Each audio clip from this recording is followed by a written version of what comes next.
Well, I've got a chuck roast here, and we're going to kind of tie it up a little bit and try to make it more uniform, and then we're going to smoke it. But before we do that, we're going to marinate it. We're going to put it in a marinade overnight.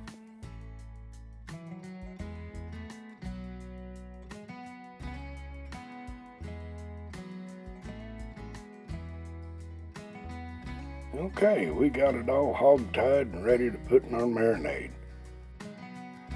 But first, we got to make our marinade. And I have 2 cups of water, a 1/4 cup of kosher salt, a teaspoon of garlic powder, a teaspoon of onion powder, and a 1/4 cup of brown sugar. And we added 2 more cups of water. I needed 4. I'm going to a half recipe of what this called for, so theirs called for 8 cups, but I just put in 4, put this in there, and it turned out wonderful. Now we'll get our brine into the bag with the beef roast, and we'll try to work all the air, get it down as much as we can, and then seal it and set it in the refrigerator overnight.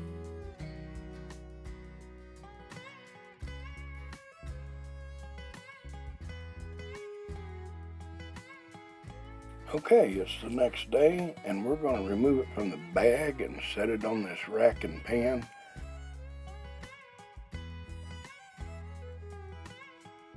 And we'll let it rest on this rack for a few minutes, and then we're going to season it with some coarse black pepper.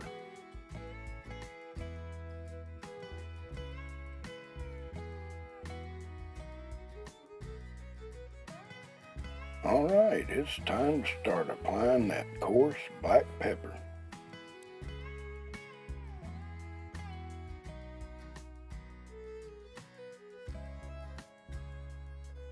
And we'll make sure we get it on all sides and the ends.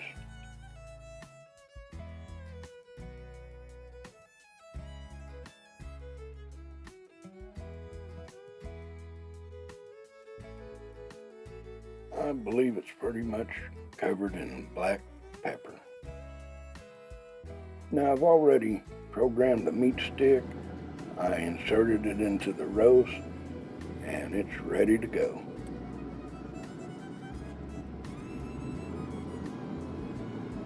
And I do believe we're done and we're ready to come off of there. That was quick, wasn't it?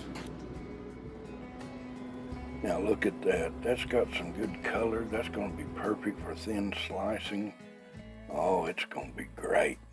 Oh, that looks delicious. The internal temperature is perfect, just where I want it, 145. I know that's a little too done for a lot of people, but that's where I like it.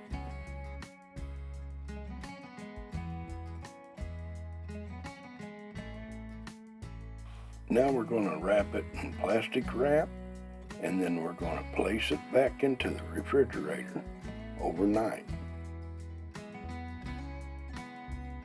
Here we are the next day. We're going to remove it from this plastic wrap and get it ready for slicing.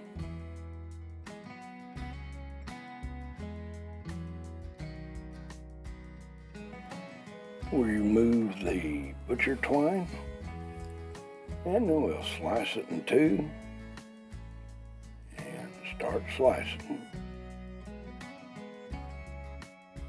Now that looks good.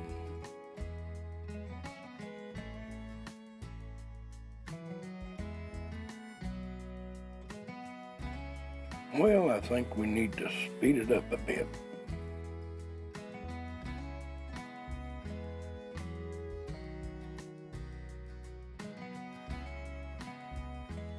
After slicing it up, I heat it up in my cast iron skillet, get it good and hot, and place it on this bun, and then I add cheese whiz to it.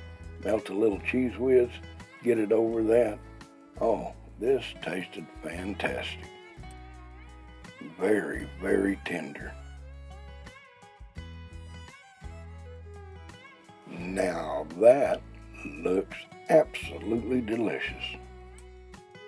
Hey, if you liked the video, give it a thumbs up, and if you're not a subscriber, I hope you consider subscribing.